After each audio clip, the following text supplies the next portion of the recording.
దేవునికి స్తోత్రం. ఈ ఉదయకాల సమయంలో దేవుని యొక్క పరిశుద్ధ గ్రంథమైనటువంటి బైబిల్లో నుంచి కొంత వాక్య భాగాన్ని మనం జ్ఞాపకం చేసుకుందాము.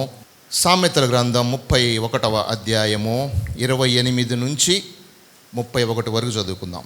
ఆమె కుమారులు లేచి ఆమెను ధన్యురాలు అందరూ, చాలామంది కుమార్తెలు పతివ్రత ధర్మమును అనుసరించి ఉన్నారు కానీ వారందరినీ నీవు మించిన దానవు అని ఆమె పెనిమిటి ఆమెను పొగుడును. చాలండి. దేవుని యొక్క వాక్య భాగంలో మనము ఈ యొక్క 31వ సామెత అంతా కూడా మనం చదివినట్లయితే ఈ యొక్క రాజైనటువంటి లెమూయేలు మాటలు మనము అర్థం చేసుకోవచ్చు. ఆయన ఈ యొక్క సామెత గ్రంథం అంతా కూడా రాసినట్లుగా మనం చూస్తూ ఉన్నాము. ప్రత్యేకంగా మనం చదివినటువంటి మాటను, ఆమె కుమారులు లేచి ఆమెను ధన్యురాలు అని అందరూ, చాలామంది కుమార్తెలు పతివ్రత ధర్మమును అనుసరించి ఉన్నారు కానీ వారందరినీ నీవు మించిన దానవు అని ఆమె పెనిమిటి ఆమెను పొగుడును. నిజంగా భర్తలు పొగిడితే భార్యలకు ఎంతో సంతోషం. ఏమండి, భర్తలు భార్యలను పొగిడితే ఎప్పుడు పొగడకుండా కసురుకుంటూ ఉన్నటువంటి భర్త భార్యను పొగిడితే ఎంతో సంతోషమో ఎంతో ఆనందమో వేస్తూ ఉన్నట్లుగా కూడా మనము జ్ఞాపకం చేసుకుంటూ ఉంటాం.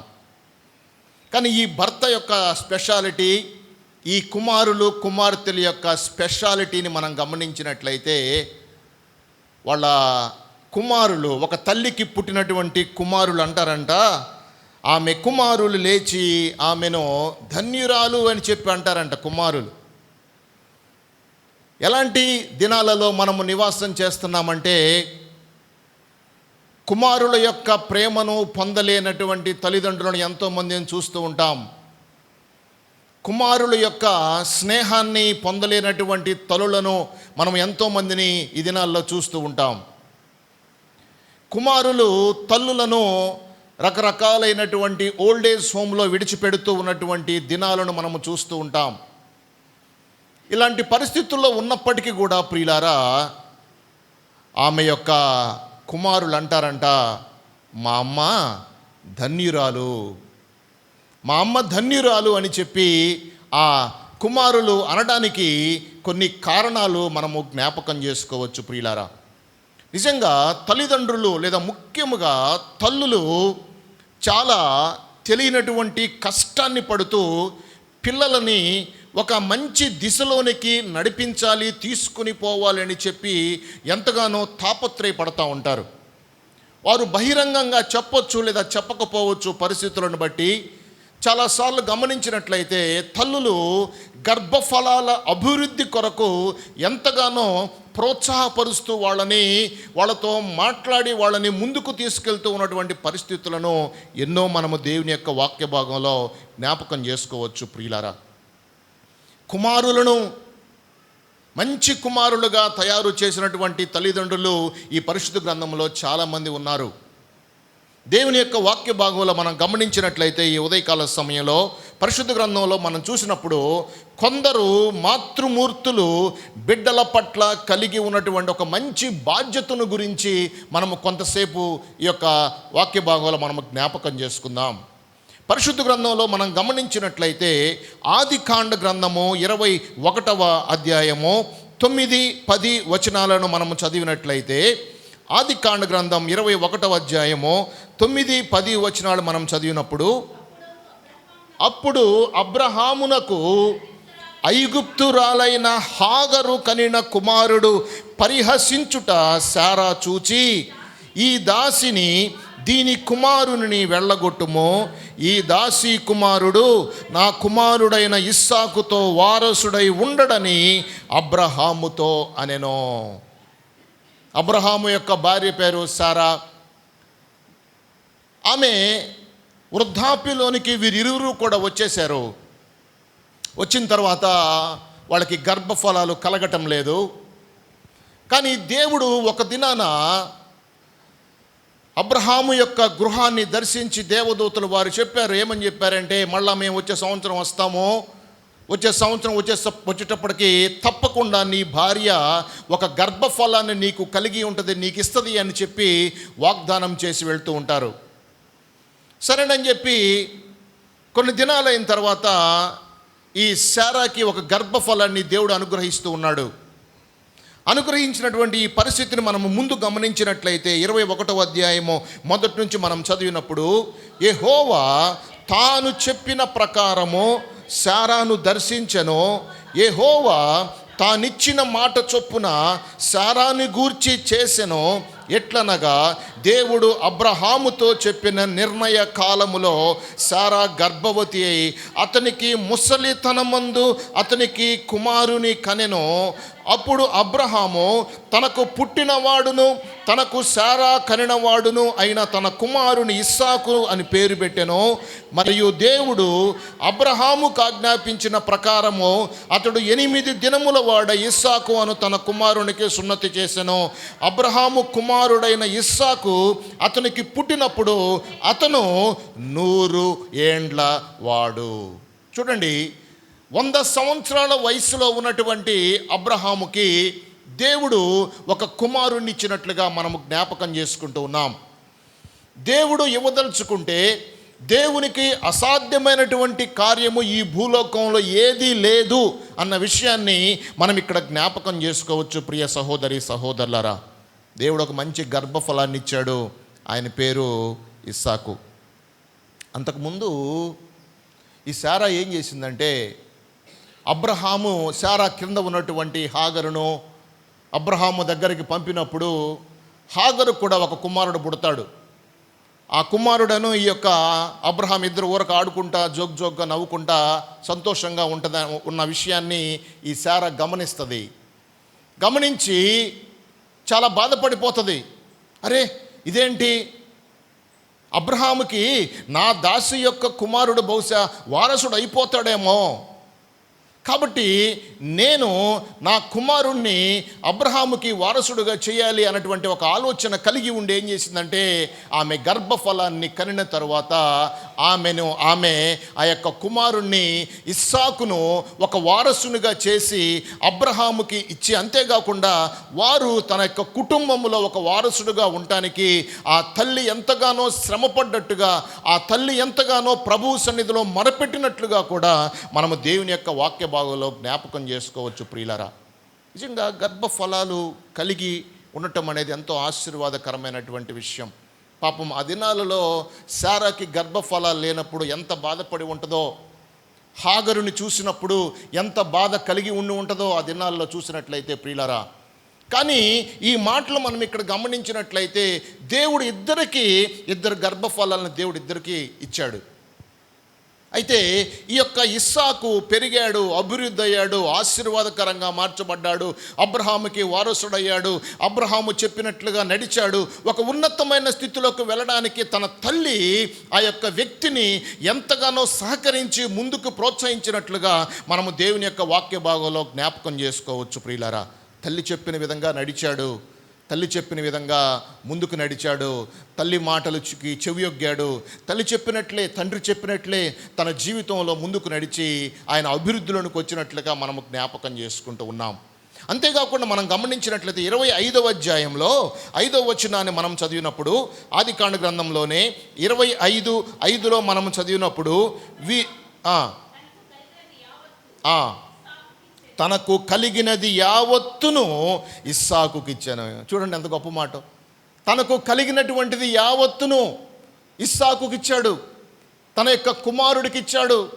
తన యొక్క కుమారుడు దీవించబడి ఆశీర్వదించబడి అబ్రహాముకున్నటువంటి ఆస్తి ఎంతో విస్తారముగా ఉన్నప్పుడు ఆ దినాలలో తన కుమారునికి ఆ ఆస్తిని అంతటిని ఇచ్చి తన కుమారుణ్ణి బ్లెస్ చేసినటువంటి విధంగా మనం ఇక్కడ దేవుని యొక్క వాక్య భాగంలో జ్ఞాపకం చేసుకుంటున్నాం. శారా యొక్క ప్రేమ ఏం చేసిందంటే, కుమారుడు అభివృద్ధి అవటానికి, కుమారుడు ఆశీర్వాదకరంగా మార్చబడటానికి, ఒక మంచి వారసుని కలిగి ఉండటానికి ఆమె ఎంతగానో తనను తానుగా ప్రోత్సహించుకోవటమే కాకుండా దేవుని చిత్తానుసారంగా ఆమె ముందుకు నడిచినట్లుగా మనం దేవుని యొక్క వాక్య భాగంలో జ్ఞాపకం చేసుకోవచ్చు ప్రియులారా.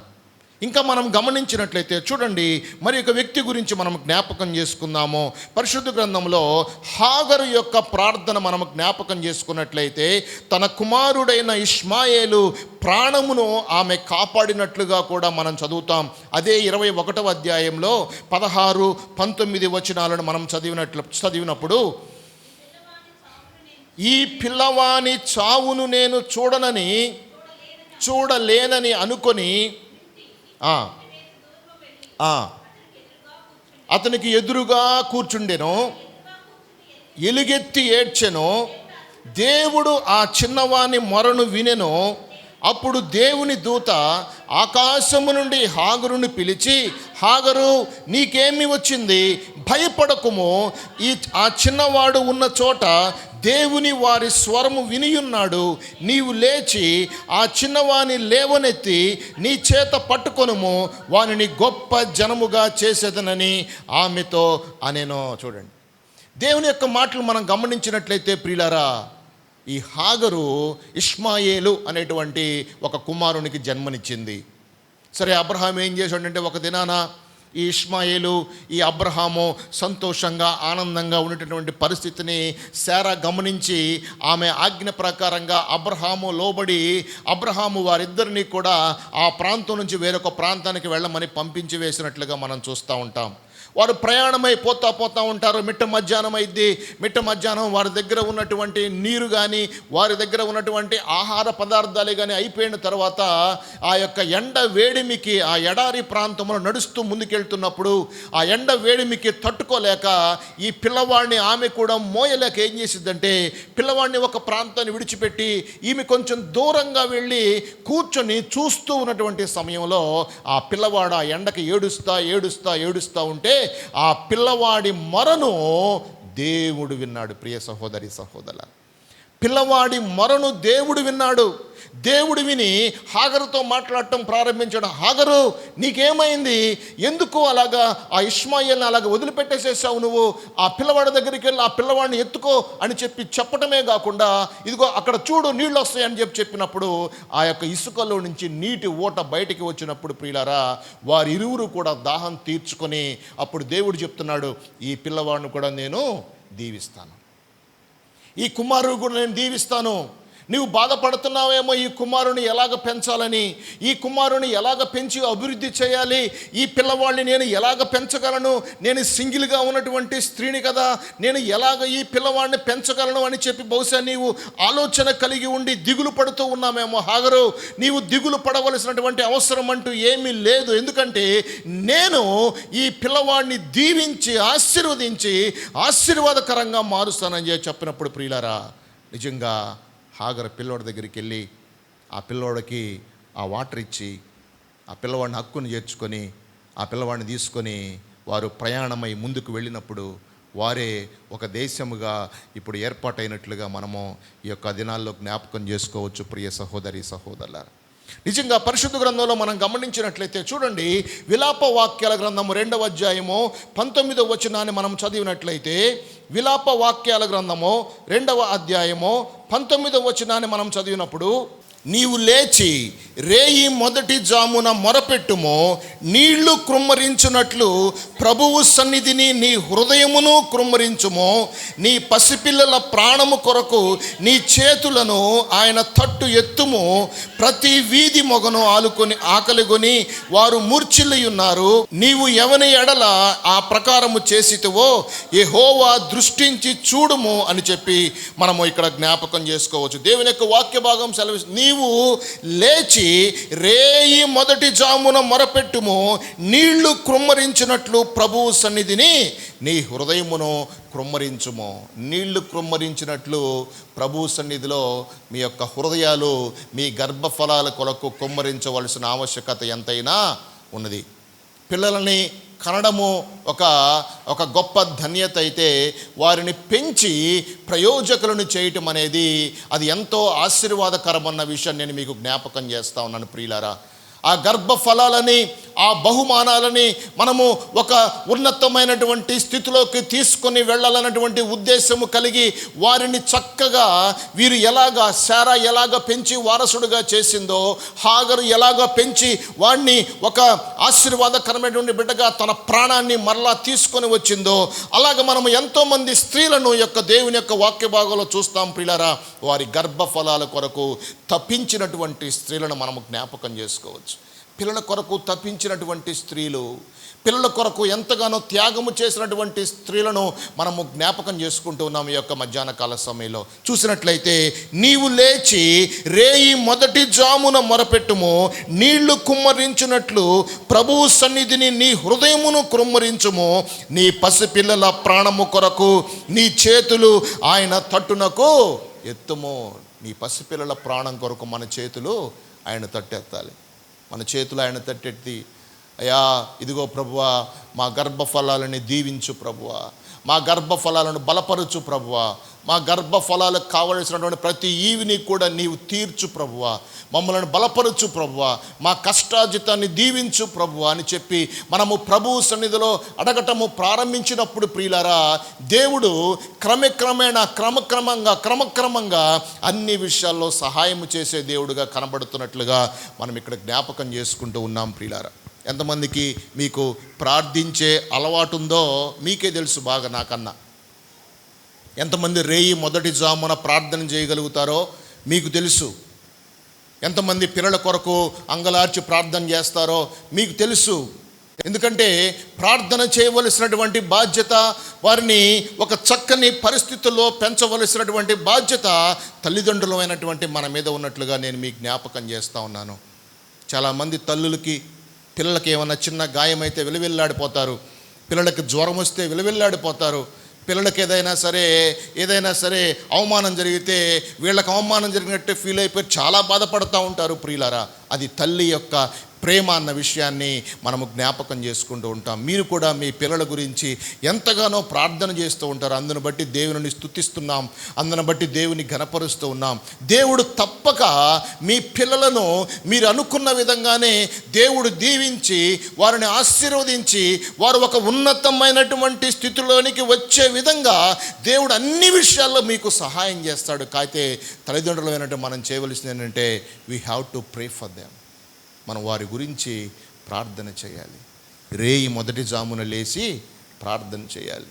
రేయి మొదటి జామున అరుణోదయమున లేచి ఎలాగా యోబు ఎలాగైతే ప్రార్థన చేశాడో అలాగా ప్రార్థన చేయవలసినటువంటి ఆవశ్యకత ఎంతైనా ఉంది ప్రియ సహోదరి సహోదరులారా.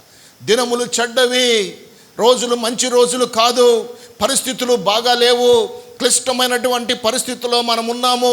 ఎప్పుడు ఏం జరిగిద్దో తెలియనటువంటి పరిస్థితుల్లో మానవులందరం నివాసం చేస్తూ ఉన్నాము. తల్లి ప్రేమ ఎంతగానో వారి కొరకే తప్పిస్తూ తల్లి ప్రేమ వారి కొరకు వచ్చి వారిని ఎలాగైనా సరే బలపరచాలని, ఎలాగైనా సరే ప్రయోజకులు చేయాలని తల్లి ప్రేమ వారి కొరకు తప్పిస్తున్నట్లుగా మనము జ్ఞాపకం చేసుకుంటూ ఉన్నాం ప్రియ సహోదరి సహోదరులారా.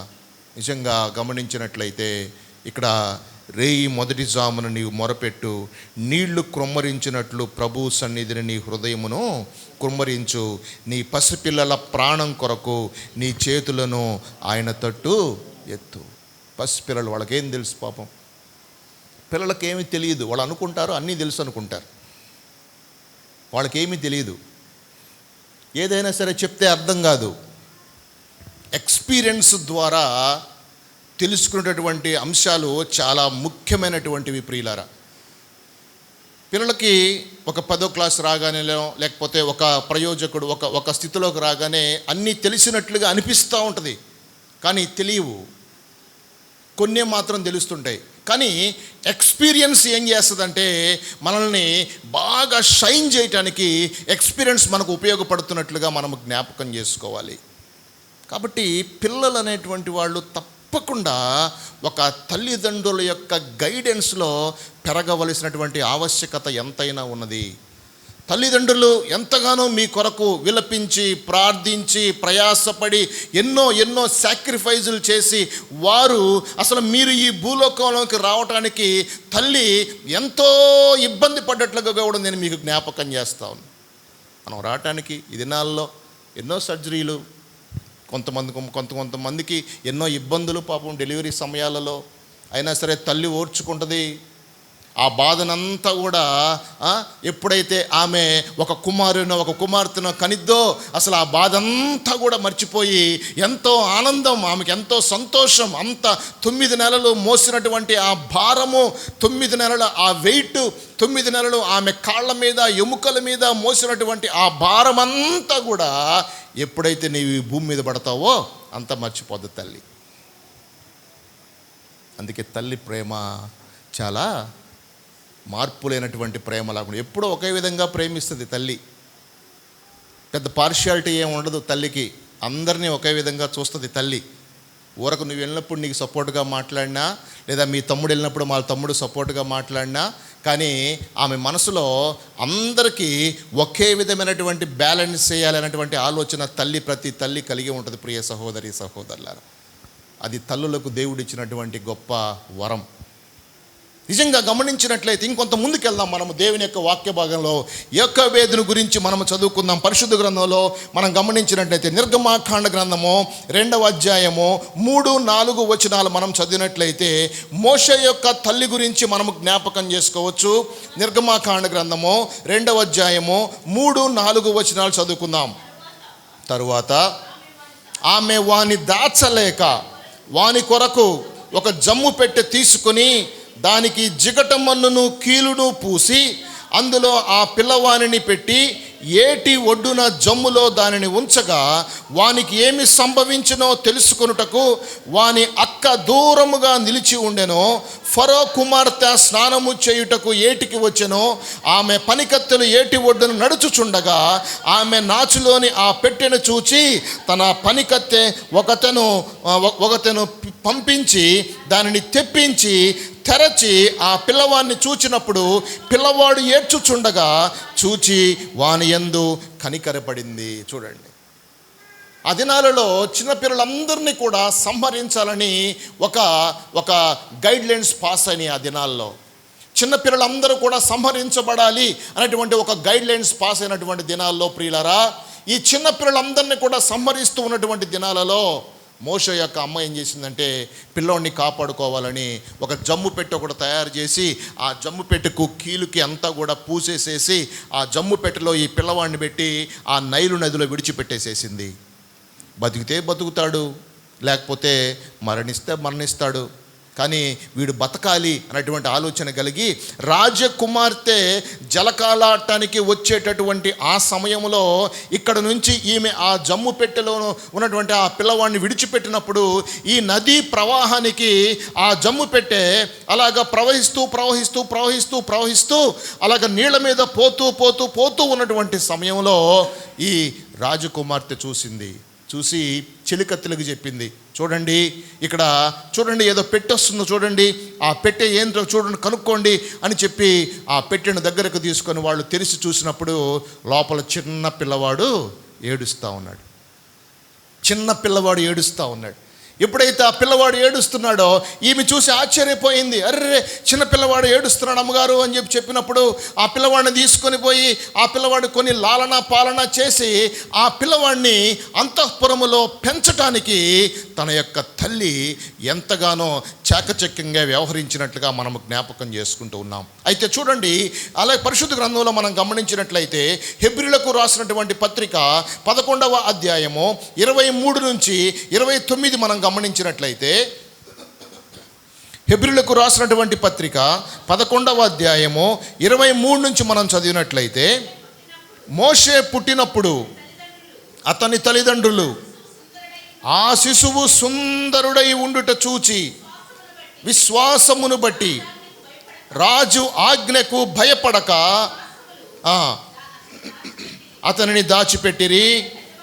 మోషే పెద్దవాడైనప్పుడు విశ్వాసమును బట్టి ఐగుప్త ధనము కంటే క్రీస్తు విషయమైన నింద గొప్ప భాగ్యమని ఎంచుకొని అల్పకాల పాప భోగము అనుభవించుట కంటే దేవుని ప్రజలతో శ్రమ అనుభవించటం మేలని యోచించారు. చూడండి, ఈ పిల్లవాడినంట తీసుకొని పోయి 3 నెలలు, చూడండి ఎంత గొప్ప మాట. మోషే పుట్టినప్పుడు అతని తల్లిదండ్రులు ఆ శిశువు సుందరుడై ఉండుట చూచి విశ్వాసమును బట్టి రాజాజ్ఞకు భయపడక 3 మాసములు అతనిని దాచిపెట్టిరి. చూడండి, పిల్లవాళ్ళని దాచిపెట్టడానికి అసలు అవకాశం ఉంటుందంటండి? పిల్లవాళ్ళని దాచిపెట్టగలమా మనం? పిల్లోళ్ళు ఏడుస్తారు కదా, పిల్లోళ్ళు దుఃఖపడతారు కదా, అప్పుడప్పుడే ఏడుస్తాడు. ఏమైందో తెలియదు వాడికి పొట్టలో, అప్పుడప్పుడే నైట్ అప్పటికప్పుడే ఏడుస్తూ ఉంటాడు, లేచి ఏడుస్తూ ఉంటాడు. తల్లి ఏదో చేయాలని చెప్పి ఏదో చేస్తూ ఉంటుంది, కానీ ఆ పిల్లవాడు ఆగలేడు, ఏడుస్తూ ఉంటాడు. కానీ మోషే యొక్క తల్లిదండ్రులు ఏం చేశారంటే 3 మాసాలు మోషేను ఆ యొక్క ప్రాంతంలో దాచిపెట్టినప్పుడు ప్రియులారా గమనించినట్టు క్రిందికి మనం చదివినట్లయితే, అయితే మోషే పెద్దవాడైనప్పుడు విశ్వాసమును బట్టి ఐగుప్త ధనము కంటే క్రీస్తు విషయమైన నింద గొప్ప భాగ్యమని ఎంచుకొని అల్పకాల పాప భోగము అనుభవించుట కంటే దేవుని ప్రజలతో శ్రమ అనుభవించటం మేలని యోచించాడు. కానీ మోషే పెద్దోడయ్యాడు, అంతఃపురంలో రాజు దగ్గర ఉంటున్నాడు కదా, రాజకుమార్తెకు దొరికాడు కదా, పెద్దవాడయ్యాడు. పెద్దవాడైన తర్వాత విలువిద్యలు, కత్తి ఫైటింగ్లు ఇవన్నీ కూడా నేర్పించారు. మోషేకు మంచి జ్ఞానం నేర్పించారు, చిన్నప్పుడే మంచి చదువులు చెప్పించారు, బాగా జ్ఞానవంతుడిగా అతను తయారు చేశారు, బాగా జ్ఞానం కలిగిన వ్యక్తిగా తయారు చేశారు మోషేని. అయితే మోషేకు ఒక ఆలోచన ఏంటంటే, అరే నేను ఇలాగ ఉండిపోయినట్లయితే, ఈ ఫెసిలిటీస్లో ఉన్నట్లయితే, నా తల్లి నన్ను రక్షించింది కదా, నా తల్లి నన్ను కాపాడింది కదా జమ్ము పెట్టెలో పెట్టి, పాప నా తల్లి ఎలాగుందో, నేను ఇక్కడ అంతఃపురంలో బాగున్నాను, కానీ నన్ను కన్నటువంటి తల్లి ఎలాగుందో అని చెప్పేసేసి ఏమనుకున్నాడంటే, ఈ అంతఃపురములో నేను పాప భోగాన్ని అనుభవించటం నాకు ఇష్టం లేదు అని చెప్పి అల్పకాల పాప భోగం అనుభవించుట కంటే దేవుని ప్రజలతో శ్రమ అనుభవించుట మేలు. మా తల్లిదండ్రులు, మా బంధువులు వాళ్ళందరూ కూడా బానిసలుగా బ్రతుకుతూ ఉన్నారు కదా, నేను వారి దగ్గరికే వెళ్తాను, నేను వారి దగ్గరికే వెళ్ళాలి అన్నట్టుగా ఒక ఆలోచన కలిగి ఆయన ముందుకు వెళ్తున్నట్లుగా నేను మీకు జ్ఞాపకం చేస్తూ ఉన్నాను ప్రియులారా. నిజంగా ఎంతగా మోషే తన తల్లిని ప్రేమించాడో మనకి అర్థమవుతున్నట్లుగా మనము జ్ఞాపకం చేసుకోవాలి. మీ తల్లులను, మీ తండ్రులను ప్రేమించేటటువంటి పిల్లలుగా మనందరము ఉండాలని ఈ యొక్క మధ్యాహ్న కాల సమయంలో మనము జ్ఞాపకం చేసుకుంటూ ఉన్నాం. ప్రియ సహోదరి సహోదరులారా, ఇంకా మనం గమనించినట్లయితే పరిశుద్ధ గ్రంథంలో మనం చూసినప్పుడు ఒక చిన్న పిల్లవాడిని చూద్దాం, ఒక తల్లిని చూద్దాం. ఆమె గమనించినట్లయితే మొదటి సమూయేలు గ్రంథము 3వ అధ్యాయము 20వ వచనంలో మనం చూస్తే హన్నా అనేటువంటి ఒక యవనస్తురాలని మనం చూస్తాము. ఆ 3వ అధ్యాయము 20వ వచనంలో మనం గమనించినట్లయితే, కాబట్టి సమూయేలు యెహోవాకు ప్రవక్తగా స్థిరపడినని దాను మొదలుకొని బెర్షెబా వరకు ఇశ్రాయేలీలందరూ కూడా తెలుసుకొనిరి. చూడండి, మనం ఇక్కడ గమనించినట్లయితే ప్రియులారా, ఇక్కడ చదివినప్పుడు సమూయేలు పెద్దవాడు కాగా యెహోవా అతనికి తోడయ్యున్నందున అతని మాటలలో ఏదియూ తప్పిపోలేదు. కాబట్టి సమూయేలు యెహోవాకు ప్రవక్తగా స్థిరపడనని దాను మొదలుకొని బెర్షెబా వరకు ఇశ్రాయేలీలందరూ తెలుసుకొనిరి. మరియు షిలోహులో యెహోవా మరలా దర్శనమిచ్చుచుండెను. షిలోహులో యెహోవా తన వాక్కు చేత సమూయేలునకు ప్రత్యక్షమగుచూ వచ్చెను. సమూయేలు మాట ఇశ్రాయేలులందరిలో వెల్లడియాయను అని మనము జ్ఞాపకం చేసుకుంటున్నాం. షిలోహు అనేటువంటి మందిరం ఉంది. ఆ దినాల్లో ఏలీ ప్రవక్త ఉన్నటువంటి దినాలలో బాగా జరిగింది. ఆ ఏలీ ప్రవక్త బాగా చక్కగా దేవుని యొక్క కార్యక్రమాలు అక్కడ నిర్వహించినట్లుగా మనం చూస్తూ ఉన్నాం. తర్వాత దేవుని యొక్క కార్యక్రమాలు అక్కడ జరగలేదు, కానీ ఆ మందిరంలో ఏలీ దగ్గర ఈ పిల్లవాడు, ఈ సమూయేలు అనేటువంటి పిల్లవాడు ఆ మందిరంలో ఎదుగుతూ ఆయన అక్కడ ఆత్మీయంగా అభివృద్ధి చెందుతూ ఎదుగుతున్నట్లుగా మనం దేవుని యొక్క వాక్య భాగంలో చదువుకోవచ్చు. సంవత్సరానికి ఒకసారి తల్లిదండ్రులు వచ్చేవాళ్ళు, వచ్చి వస్త్రాలు ఇచ్చేవాళ్ళు. మీరు చూడండి, పరిశుద్ధ గ్రంథంలో మనం గమనించినట్లయితే అక్కడే మనం చూస్తాం. ఆ మాట కూడా 2వ అధ్యాయము 19వ వచనంలో మనం చదివినట్లయితే 2:19లో మనం చూస్తే, వాని తల్లి వానికి చిన్న అంగీ ఒకటి కుట్టి ఏటేటా బలి అర్పించుటకు తన పెనిమిటితో కూడా వచ్చినప్పుడు దానిని తెచ్చి వానికి ఇచ్చుచూ వచ్చెను.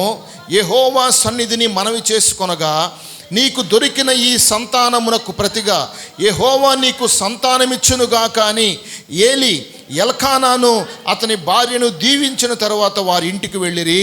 యెహోవా హన్నాను దర్శింపగా ఆమెకు గర్భవతి అయి 3 కుమారులు 2 కుమార్తెలను కనెను. అయితే బాలుడగు సమూయేలు యెహోవా సన్నిధిని ఉండి ఎదుగుచుండెను. ఈ పిల్లోడంట దేవుని సన్నిధిలో ఉండి ఎదుగుతూ ఉన్నాడు. పిల్లలు దేవుని సన్నిధిలో ఎదుగుతూ ఉన్నాడు సమూయేలు. ప్రతి సంవత్సరం వచ్చి పండగప్పుడు వచ్చి వాళ్ళమ్మ ఒక అంగీని చెల్లిద్దంట. పైనుంచి కిందకి నేసినటువంటి ఒక అంగీనిచ్చి ఈ పిల్లవాడికి వెళ్ళేదంట.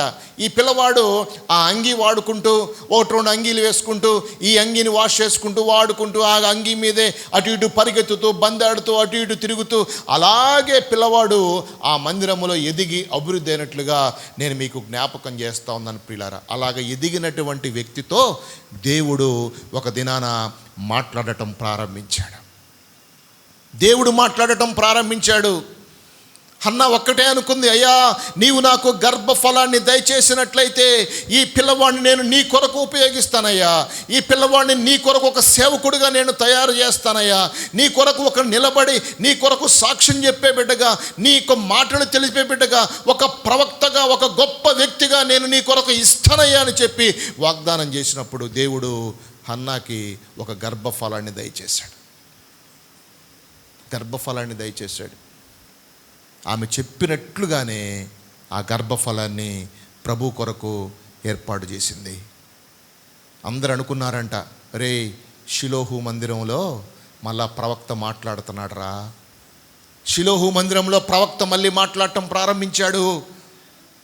ఇంతకుముందు ఏలీ ప్రవక్త మాట్లాడాడు కదా, తర్వాత ఎంతో గ్యాప్ వచ్చింది కదా, అయితే ఇప్పుడు మరలా ప్రవక్త మాట్లాడుతున్నాడు అని చెప్పి వారందరూ కూడా ఎంతో సంతోషంగా సంబరపడ్డట్లుగా నేను మీకు జ్ఞాపకం చేస్తూ ఉన్నాను. కీర్తనల గ్రంథంలో మనం చూసినట్లయితే 99వ కీర్తన 6వ వచనంలో మనం చదివినప్పుడు 99వ కీర్తన 6వ వచనాన్ని మనం చదివినట్లయితే, ఆయన యాజకులలో మోషే అహరోనులుండిరి, ఆయన నామమును బట్టి ప్రార్థన చేయి వారిలో సమూయేలు ఉండెను. వారు యెహోవాకు మొరపెట్టగా ఆయన వారికి ఉత్తరం ఇచ్చును. చూసారా, ఆయన యాజకులలో మోషే అహరోనులు ఉన్నారు, ఆయన నామమును బట్టి ప్రార్థన చేయి వారిలో సమూయేలు కూడా ఉన్నాడు. ప్రియ సహోదరి సహోదరులు, చూడండి, ఒక తల్లి కుమారుణ్ణి ఎంత ప్రయోజకుడిని చేసిందో మనము జ్ఞాపకం చేసుకోవచ్చు. ఒక తల్లి ఒక కుమారుణ్ణి ఎంత ప్రయోజకుడుగా తయారు చేసిందో మనం ఇక్కడ సమూయేలుని బట్టి మనం జ్ఞాపకం చేసుకోవచ్చు ప్రియులారా. కొన్నిసార్లు తల్లిదండ్రుల మాటలు మనము లెక్క పెట్టకపోవచ్చు, వినకపోవచ్చు, వారిని మనము అర్థం చేసుకోకపోవచ్చు. కొన్నిసార్లు తల్లుల మాటలు ఒక్కొక్కసారి చాలాసార్లు రిజెక్ట్ చేస్తూ ఉంటారు. కామన్గా గమనించినట్లయితే, నీకేం తెలియదులే, నువ్వు చదువుకోలేదులే, నీకు ఫోన్ ఎట్లా ఆపరేట్ చేయటం తెలియదులే, నీకు ఈ గేమ్ ఎట్ట ఆడాలో తెలియదులే మమ్మీ, నీకు గేమ్ ఎట్ట ఇన్స్టాల్ చేయాలో తెలియదులే మమ్మీ, నీకు అసలు వాట్సాప్ ఎట్ట వాడాలో తెలియదులే మమ్మీ, నీకు ఇన్స్టాగ్రామ్ ఎట్ట వాడాలో తెలియదులే మమ్మీ, నీకు ఫేస్బుక్ గురించి తెలియదులే మమ్మీ, ఊర బైబుల్ చదువుకో మమ్మీ, నీకెందుకు మా గురించి నీకెందుకని అలాగా చాలాసార్లు కుర్రోళ్ళు యవనస్తులు తల్లిదండ్రులతో మాట్లాడుతూ ఉంటారు. ప్రియ సహోదరి సహోదరులారా, కానీ ఈ తల్లిని మనం గమనించినట్లయితే కుమారుడి అభివృద్ధి కొరకు, కుమారుణ్ణి ఒక ప్రవక్తగా ఏర్పాటు చేయటం కొరకు, కుమారుణ్ణి ప్రయోజకుణ్ణి చేయటం కొరకు ఎంతగానో తప్పించినటువంటి తల్లిగా హన్నాని మనము జ్ఞాపకం చేసుకుంటూ ఉన్నాం. నిజంగా మీ తల్లులు మీ కొరకు ఎంతో ప్రయాసపడుతున్నారా అన్న విషయాన్ని మీరు జ్ఞాపకం చేసుకోవాలి. మీ తల్లులు ఎంతగానో మీ గురించి బాధ్యత కలిగి ఉన్నారు. మీ తల్లులు మీ గురించి ఎంతగానో ప్రార్థన చేస్తూ ఉన్నారు. మీ తల్లులు మీకు తెలియకుండా ఎంతగానో మీ గురించి విలపించినటువంటి పరిస్థితిని నేను మీకు జ్ఞాపకం చేస్తూ ఉన్నాను. నీవు ప్రయోజకుడు అవ్వాలని, నీవు పనికొచ్చే బిడ్డగా అవ్వాలని, నీకు మంచి ఉద్యోగం రావాలని, నీవు బాగా స్థిరపడాలని, నీ కుటుంబం ఆశీర్వాదకరంగా ఉండాలని, నీ కుటుంబం దీవెనకరంగా ఉండాలని, నీవు ఎల్లప్పుడూ కూడా నీటి కాలువల యోరన నాటబడిన వాడి ఆ వ్యక్తిలాగా ఉండాలని ఎంతగానో నీ కొరకు ప్రార్థన చేసినటువంటి తల్లులు ఉన్నారు అన్న విషయాన్ని నేను మీకు జ్ఞాపకం చేస్తూ ఉన్నాను ప్రియ సహోదరి సహోదరులారా. అందుకే తల్లి పాత్ర అనేటువంటిది చాలా గొప్ప పాత్ర. దాన్ని ఎవ్వరు కూడా రీప్లేస్ చేయలేరన్న విషయాన్ని కూడా నేను మీకు జ్ఞాపకం చేస్తున్నాను. తల్లి పాత్రను ఎవరు కూడా రీప్లేస్ చేయలేరు. తల్లే ఏమండి, తర్వాత ఏంది? నవ్వుతారేం చెప్పరు? ఏదైనా కానీ చెప్తున్నా, అలా తల్లే ఏదైనా సరే ఏమన్నా కానీ కామ్గా ఉంటారు. అంటే గయ్యాళ్ళి తలల గురించి నేను అసలు మాట్లాడట్లేదులేండి. అర్థం చేసుకుంటారు. వాళ్ళ దగ్గర వాళ్ళకి ఎక్కడెక్కడో ఎప్పుడెప్పుడో దాచిపెట్టుకున్న డబ్బులు మొత్తం తీసి పిల్లలకి ఇస్తూ ఉంటారు. ఎప్పుడు ఇచ్చిన డబ్బులో తెలియ కొంతమందికి ఏం చేస్తారంటే పోయిన సంవత్సరం కరోనా ముందు కొన్ని డబ్బులు పాత డబ్బులు ఉన్నాయి కదా, ఇంతకుముందు అందరం మనం డబ్బులను రిటర్న్ ఇచ్చాం కదా, బ్యాంకులకు ఇచ్చేసాం కదా, అవి కూడా కొంతమంది దాచిపెట్టుకున్నారంట ఇప్పటికి కూడా తెలియక పాపం. నిజంగా వాళ్ళ యొక్క ప్రేమ ఎంతో అద్వితీయమైనటువంటి ప్రేమ. యేసయ్య ఎలాగైతే మనందరినీ ప్రేమించాడో మనకి జన్మనిచ్చినటువంటి తల్లులు అంతగా మనల్ని ప్రేమించారన్న విషయాన్ని మనము జ్ఞాపకం చేసుకోవాలి. నిజంగా సమూయేలు జీవితాన్ని గమనించినట్లయితే సమూయేలుని ప్రవక్తగా చేసింది తల్లి.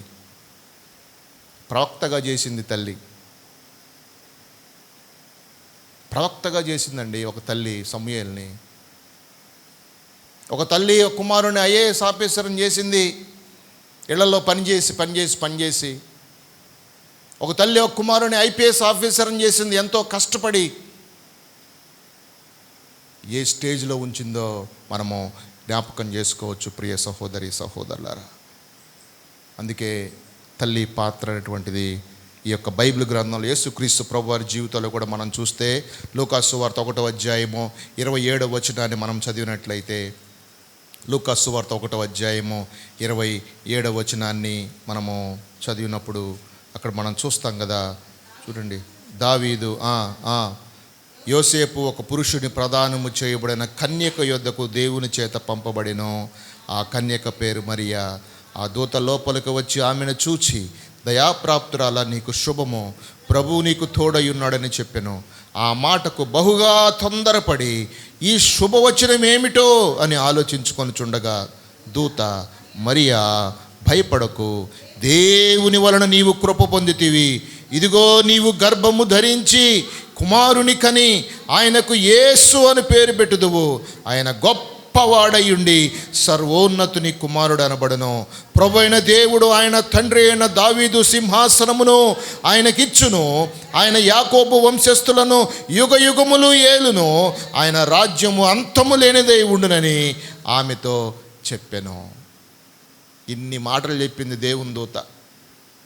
వెంటనే మరియమ్మ అంది, నేను పురుషుని, దానికి సమాధానం చెప్పు నువ్వు అని చెప్పి దేవదూతను అడిగితే దేవదూత చెప్పింది, అసలు నీకు పురుషునితో పరిచయం పనే ఉంది, పరిశుద్ధాత్మ నీ మీదికి వస్తుంది, నీవు గర్భాన్ని ధరిస్తావు, దేవుడు గర్భఫలాన్ని ఇస్తాడు నీకు అని చెప్పి లోక రక్షకుని ఈ భూలోకంలో ఆమె జన్మింపజేసినట్లుగా మనం దేవుని యొక్క వాక్య భాగంలో జ్ఞాపకం చేసుకుంటూ ఉన్నాం. రక్షకుడిని ఇచ్చిందండి మరియా. ఈ లోకంలో ఉన్నటువంటి ప్రతి వ్యక్తిని కూడా వారి వారి పాపముల నుంచి రక్షించగలిగినటువంటి సామర్థ్యం కలిగినటువంటి బిడ్డను ఈ భూలోకంలో ఇచ్చినట్లుగా కూడా మనం జ్ఞాపకం చేసుకుంటూ ఉన్నాం. ఎస్, ఈ భూలోకానికి యేసయ్యనిచ్చింది. నీవు కూడా ఈ భూలోకంలో మంచి పనికొచ్చేటటువంటి గర్భఫలాలని, ఈ భూలోకానికి ఇవ్వగలిగిన సామర్థ్యాన్ని నీవు కూడా కలిగి ఉన్నావన్న విషయాన్ని నేను మీకు జ్ఞాపకం చేస్తున్నాను. నీవు కూడా కలిగి ఉన్నావు. ఆ గర్భఫలాలని చక్కదిద్దవలసినటువంటి బాధ్యత తల్లిదండ్రులైనటువంటి మన మీద ఉంది. ప్రియ సహోదరి సహోదరులారా, చక్కదిద్దాలి, పెంచాలి. ప్రయోజకులను చేయాలి, ఇంకా చాలా కార్యక్రమాలు చేయాలి. You have to do all those things. అంతేకాక మనం గమనించినట్టయితే చివరిగా చూడండి, 2వ తిమోతికి రాసినటువంటి 2వ పత్రిక 1వ అధ్యాయము 3-5 వచనాలు మనం చదువుకుందాం. నా ప్రార్థనల యందు ఎడతెగక నిన్ను జ్ఞాపకము చేసుకొనుచు నీ కన్నీళ్లను తలుచుకొని నాకు సంపూర్ణ ఆనందము కలుగుటకై నిన్ను చూడవలెనని రేయింబగళ్ళు అపేక్షించుచున్నాను. నిష్కపటమైన విశ్వాసమును జ్ఞాపకము చేసుకొని నా పితురాచార ప్రకారం నిర్మలమైన మనస్సాక్షితో నేను సేవించుచున్న దేవుని ఎడల కృతజ్ఞుడనై ఉన్నాను. ఆ విశ్వాసం మొదట నీ అవ్వ అయిన లోయలోను నీ తల్లి అయిన యూనీకేలోను వసించెను. అది నీ యందు సహా వసించుచున్నదని నేను రూఢిగా నమ్ముచున్నాను అని చెప్పి పౌలు గారు తిమోతిని బట్టి మాట్లాడుతున్నాడు. అయ్యా, నీవింత భక్తిపరుడుగా ఉండటానికి కొన్ని కారణాలు ఉన్నాయి. మీ అమ్మమ్మ మంచి భక్తిపరురాలు. మీ అమ్మమ్మ కూడా నాకు తెలుసు, మీ అమ్మ కూడా నాకు తెలుసు. వారిద్దరూ కూడా మంచి భక్తురాళ్ళు, దేవుని యందు ఎంతో భయభక్తులు కలిగినటువంటి బిడ్డలు. ఆ భక్తిలో నుంచే నీవు కూడా పెరిగావు కాబట్టి నీవు కూడా అలాంటి భక్తి భావాలు కలిగి ఉండాలని చెప్పి నా యొక్క ఆలోచన అయ్యా అని చెప్పి పౌలు గారు తిమోతిని బలపరుస్తున్నట్లుగా మనము జ్ఞాపకం చేసుకోవాలి. అవునండి, మన యొక్క పూర్వీకులు, మన తాతలు లేదా ముత్తాతలు, వారి భక్తి జీవితం ఎంతో శ్రేష్టమైనటువంటిది. వారి భక్తి జీవితం ఎంతో శ్రేష్టమైనటువంటిది ప్రియులారా. అందుకే మనము ఇలాగ విశ్వాసంలో ఉన్నామంటే కారణం ఏంటంటే వారి యొక్క ప్రార్థన, వారి యొక్క ప్రయాస, వారు ఎంతగానో మన కొరకు విజ్ఞాపన చేసి వారు ఉంటారు. కాబట్టి మనము అదే కోవలో, అదే జనరేషన్లో ప్రభువుని స్తుతించే బిడ్డలుగా దేవుడు మనల్ని ఏర్పాటు చేసుకున్నాడు అన్న విషయాన్ని మనము జ్ఞాపకం చేసుకోవాలి. ఎప్పుడో లేకపోతే ఎప్పుడో లోకంలో పడిపోయే వాళ్ళం, లోకంలో అందరిలాగా మనము కూడా నివాసం చేసేవాళ్ళం, ప్రయాసపడేవాళ్ళం. లోకంలో ఒక దినాన కామన్గా అందరిలాగా మరణిస్తాం. ఎక్కడికి వెళ్తున్నామో వాళ్ళకి తెలియదు ప్రియ సహోదరి సహోదరులారా. అయితే దేవుని ప్రేమను తెలుసుకోవడానికి మన తల్లిదండ్రుల యొక్క ప్రార్థన. ఇక్కడ పౌలు గారు చెప్తా ఉన్నారు, ఏం చెప్తున్నా అంటే, అయ్యా, మీ యొక్క తిమోతి, మీ యొక్క అమ్మమ్మ గురించి నాకు తెలుసు, మీ తల్లిగారి గురించి నాకు తెలుసు, వారి భక్తి భావాలు నీలో కూడా ఉన్నాయి. కాబట్టి నీవు అలాగ మంచి భక్తి పరుల్లాగా తయారవ్వాలని చెప్పి నేను నీ కొరకు కన్నీళ్లు విడుస్తూ నీ కొరకు ఎంతగానో ప్రార్థిస్తూ ఉన్నాను అని చెప్పి పౌలు గారు జ్ఞాపకం చేస్తున్నట్లుగా మనం చూస్తూ ఉన్నాం ప్రియ సహోదరి సహోదరులారా. అవును, నిజంగా వారి యొక్క ప్రార్థన ఎంతగానో మనకు సహాయకారిగా ఉన్నట్లుగా మనం చూస్తూ ఉన్నాం. మాకు గమనించినట్లయితే మా ఇరుపక్కల, అంటే మా నాన్నగారి సైడ్ కానీ మా అమ్మగారి సైడ్ కానీ, వారిద్దరు కూడా దేవుని పరిచర్య చేసినటువంటి దైవజనులు. ఇద్దరు కూడా. మా నాన్నగారు వాళ్ళ నాన్నగారు అయితే చర్చ్ ఆఫ్ క్రైస్ట్ మినిస్ట్రీలో మొట్టమొదట అమెరికాలో ఉన్నటువంటి మిషనరీస్ని ప్రకాశం జిల్లాకి తీసుకొని వచ్చినటువంటి ఒక గొప్ప దైవజనుడు. దాదాపు 6 అడుగులు ఎత్తుంటాడు, 150 కేజీలు బరువు ఉంటాడు. ఆయన ఎంతో విశ్వాసముతో నడిచేటటువంటి వ్యక్తిగా ఆయన ఆ దినాల్లో కనపడ్డాడు. ఎంతో పరిచర్య చేశారు, ఆయా దినాల్లో పరిచర్య చేశారు. దేవుని యొక్క సువార్తను ఆ ప్రాంతం అంతా, ఆయా ప్రాంతాలంతా కూడా ప్రచురించారు. తర్వాత మరణించారు. తర్వాత మా నాయనమ్మ ఏం చేసిందంటే, మంచి తెలివి జ్ఞానం కలిగినటువంటి స్త్రీ ఆమె. అందరినీ కూడా ప్రయోజకులు చేయాలని, వాళ్ళ గర్భఫలాలని ఎంతగానో పరితపించింది, వారి కొరకు ప్రయాసపడింది. అందరికీ స్థలాలు సమకూర్చింది, అందరికీ ఇళ్ళు సమకూర్చింది, స్థలాలు సమకూర్చింది. వారు పుట్టినటువంటి గ్రామంలో, వారు ఉన్నటువంటి గ్రామంలో అందరికన్నా మా బిడ్డలు ప్రయోజకులుగా ఉండాలి అని చెప్పి అందరినీ చదివించి అలా ముందుకు తీసుకుని వచ్చేట్టుగా నేను మీకు జ్ఞాపకం చేస్తూ ఉన్నాను. ఈవెన్ మా అమ్మగారు వాళ్ళ నాన్నగారు కూడా, ఆయన కూడా దేవుని యొక్క దాసుడుగా ఆ గ్రామంలో పనిచేసినట్లుగా నేను తెలియజేస్తున్నాను.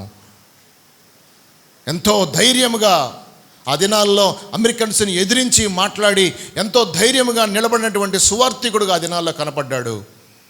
ఆ పల్లెంతట్లో కూడా ఈయన ఒక పెద్దగా ఎంచుకున్నారు.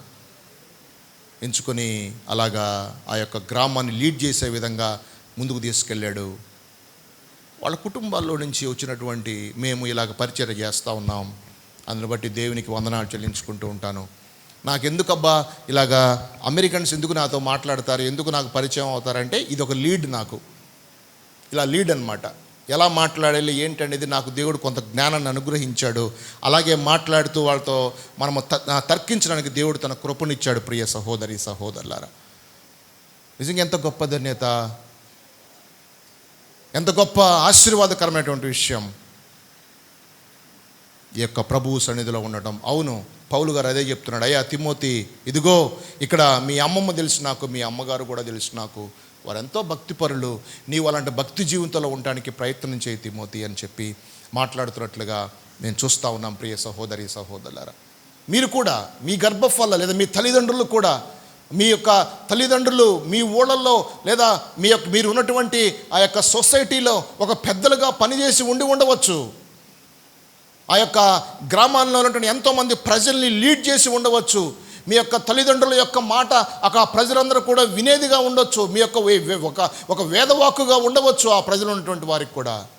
ఆ లీడ్ని మీరు కూడా తీసుకొని ప్రియులారా, అలాగే ప్రభువు సన్నిధిలో మనం కూడా ఆ లీడ్ని ముందుకు తీసుకునే వచ్చే బిడలుగా మనం ఉండాలని ఈ యొక్క మధ్యాహ్న కాల సమయంలో నేను మీకు జ్ఞాపకం చేస్తూ ఉన్నాను. ఆ లీడ్ని మిస్ చేసుకోకూడదు, దాన్ని విడిచిపెట్టకూడదు. మన తల్లిదండ్రులు ఎంత లీడర్షిప్లో వాళ్ళు చేశారో అదే లీడర్షిప్ని మనము ముందుకు తీసుకొని వెళ్ళినప్పుడు మాత్రమే ఒక గొప్ప నాయకులుగా మనం కూడా ఏర్పాటు చేయబడతామన్న విషయాన్ని మనము ఈ మధ్యాహ్న కాల సమయంలో జ్ఞాపకం చేసుకుంటూ ఉన్నాం. ప్రియ సహోదరి సహోదరులారా, కాబట్టి మనం గమనించినట్లయితే నిజంగా ఎంతోమంది కుటుంబాలు పిల్లల మీదకి రకరకాలైనటువంటి తెచ్చుకున్నారు. రిబ్కాని మనం చూసినట్లయితే యాకోబుని మోసగాడిగా చేసింది. తర్వాత దేవుడు యాకోబుని మళ్ళీ మంచి వ్యక్తిగా ఇశ్రాయేలుగా మార్చేశాడు. ఇంకా మనం చూస్తే ఏశావు శాపగ్రస్తుడుగా అయిపోయాడు. కానీ చాలామంది తల్లులు బిడ్డల్ని మంచిగా తయారు చేసినట్లుగా నేను మీకు జ్ఞాపకం చేస్తా ఉన్నాను ప్రియులారా. కాబట్టి మాతృత్వం కలిగి ఉండటము, మంచి తల్లులుగా ఈ భూలోకంలో నివాసం చేయటం అనేది దేవుడిచ్చే కృపగా నేను మీకు జ్ఞాపకం చేస్తున్నాను. అందుకే పరిశుద్ధ గ్రంథంలో చివరిగా 2 మాటలు చదువుకుందాం.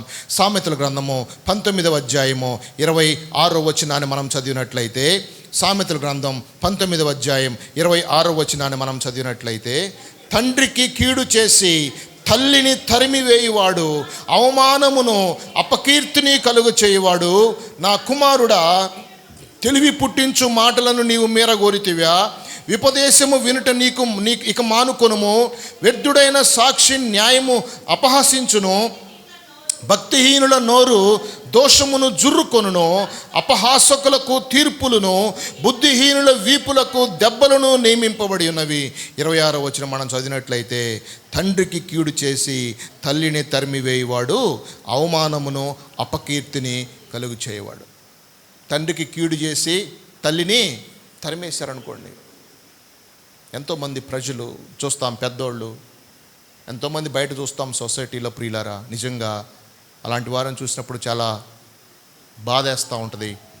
మనమైతే దేవుని బిడలం కాబట్టి మనము ఏ కాడికి మన తల్లిదండ్రులను ప్రేమించే బిడలుగా, మనము వారికి సహాయం చేసే బిడలుగా మనము నివాసం చేస్తూ ఉంటాం. ఇంకా ముందుకు చదివినట్లయితే చూడండి, 23వ కీర్తన 22వ వచనాన్ని మనం చదివినట్లయితే 23, 22 మనం చదువుదాం. నిన్ను కనిన నీ తండ్రి ఉపదేశం అంగీకరించు.